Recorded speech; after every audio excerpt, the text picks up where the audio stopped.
آج ہم بات کریں گے مصیبتوں سے چھٹکارے کی دعا، جسے اسم اعظم بھی کہا جاتا ہے یا آیت کریمہ بھی کہا جاتا ہے۔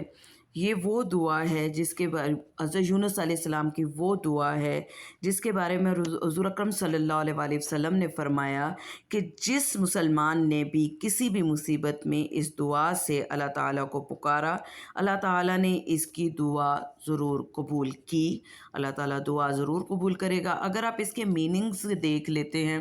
تو ہی آپ اس دعا کو سمجھ پائیں گے کہ کتنے ہی خوبصورت الفاظ ہیں کہ اس کے ٹرانسلیشن ہم اپنی زبان میں اگر کریں گے تو یوں کریں گے: اے اللہ، تیرے سوا کوئی سچا معبود نہیں، تیری ذات تو پاک ہے، وہ میں ہی ہوں، بے شک میں قصوروار ہوں، یا میں ہی ہوں جس نے اپنی ذات کے اوپر ظلم کیا۔ یہ وہ دعا حضرت یونس علیہ السلام کی وہ دعا ہے جو انہوں نے مچھلی کے پیٹ میں دعا کی تھی اور اللہ تعالیٰ نے ان کو مچھلی کے پیٹ سے آزادی دی تھی۔ دعا آپ کے سامنے ہے: لا الہ۔ اکثر ہم خواتین پڑھتی ہیں لا الہ، لا الہ، لا الہ کوئی ورڈ نہیں ہوتا، لا الہ، الہ، ٹھیک ہے؟ لا الہ الا انت، الا انت،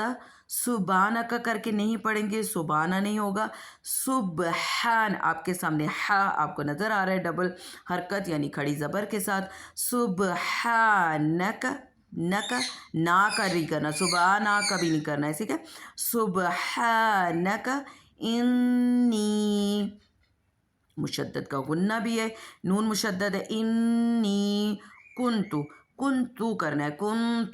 کنتو کوئی ورڈ نہیں ہوتا، ٹھیک ہے؟ کنتو کر کے نہیں کرنا، یا کنتم، موسٹلی جب میں اپنی سسٹر سے سنتی ہوں وہ کنتم من الظالمین کرتی ہیں، تو یہاں پر آپ کو اسکرین پہ نظر آ رہا ہے کہ ایک میم ہے، اس کے اوپر نہ تو ساکن ہے نہ ہی تشدید ہے، ہم نے اس کو من الظالمین کر کے پڑھنا ہے، کنتو نہیں کرنا، کنتو من الظالمین۔